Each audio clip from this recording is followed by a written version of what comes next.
Now, last but not least, today I am going to introduce the three Marriott properties in Kenya. Unfortunately, Ken is not available today, but I will be handling his presentation on his behalf. So I'm just going to share my screen. If you can just give me a thumbs up or a clap when you can see it.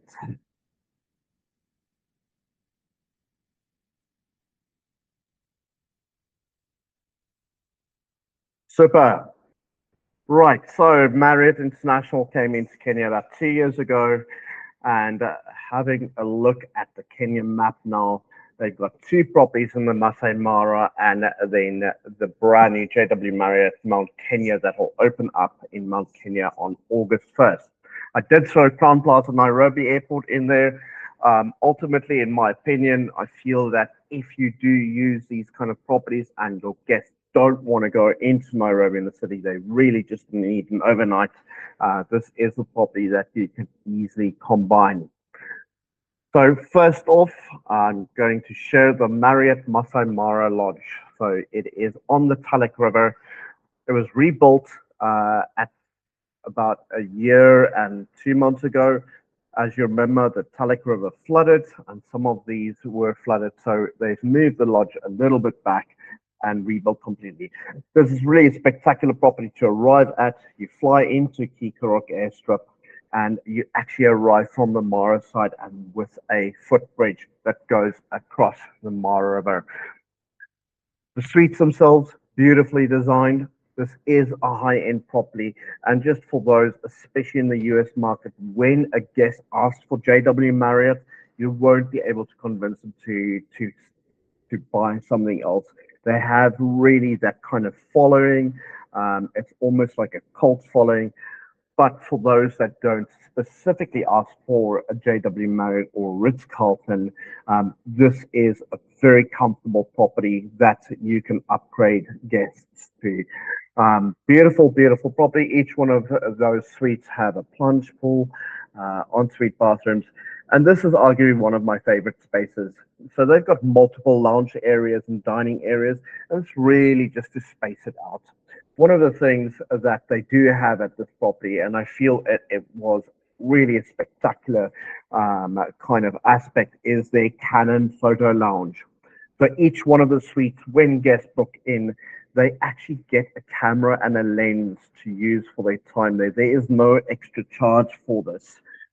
So the guests basically get taught how to use the camera. In my case, when I was there, I'm a Nikon man. I've never taken a single photo with a Canon, and I landed at JW Marriott Masai Mara Lodge. Being complete novice to the camera, the photographers that were on site taught me how to use it.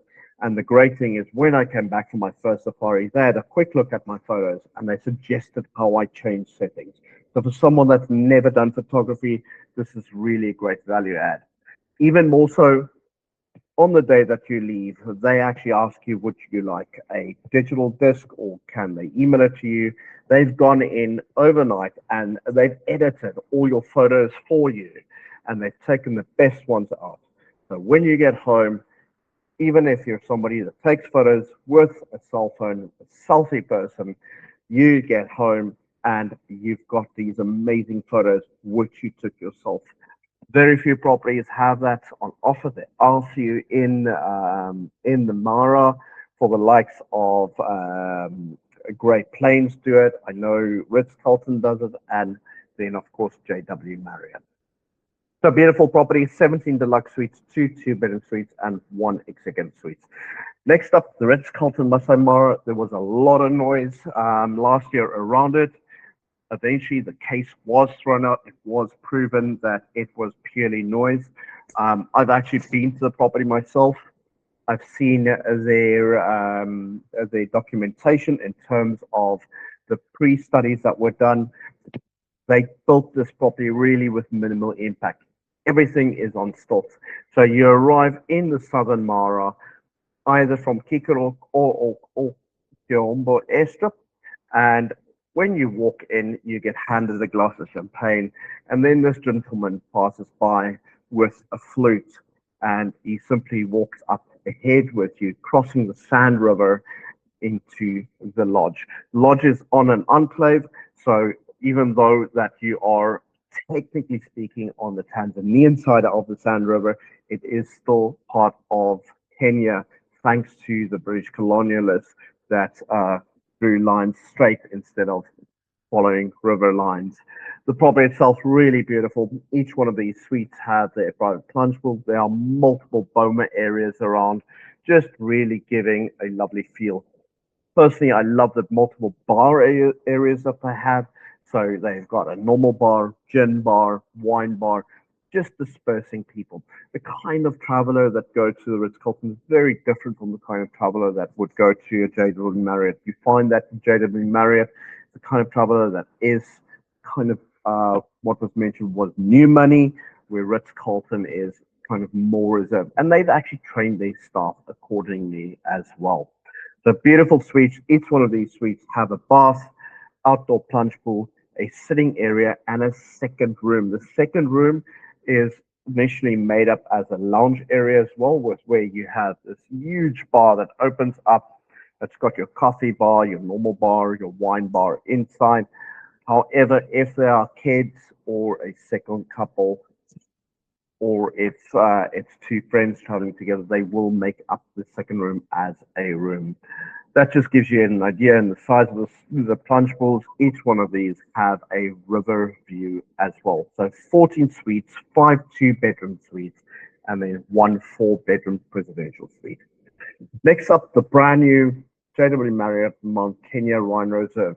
This is on the Solio Ranch. So as you know, Solio is on the Solio Ranch wall from the Safari Collection. It will be the second property.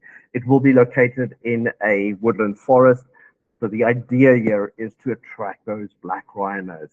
The property itself, glass fronted suite. So really, when you wake up in the middle of the night or in the morning, you are really immersed into the forest that is around you.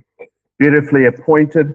The idea behind this property is to give an alpine feel. So if any of you have sold something in the Canadian Rockies or in the Swiss Alps, this is the kind of high-end properties that you would find in this region. Lots of sort of bulky furniture, warm feelings, and this is the reason behind it is because of the elevation. So the elevation is a bit higher. Generally, your summer temperatures in this area is around 24 degrees. In terms of access, Solio has its own airstrip, and then close enough to it is the Nanyuki airstrip as well as Fairmount Mount Kenya. So in addition to viewing Mount Kenya, climbing Mount Kenya, doing game drives on the reserve, your guests can easily go for a round of golf or go to one of the community farms that are in the Nanyuki area.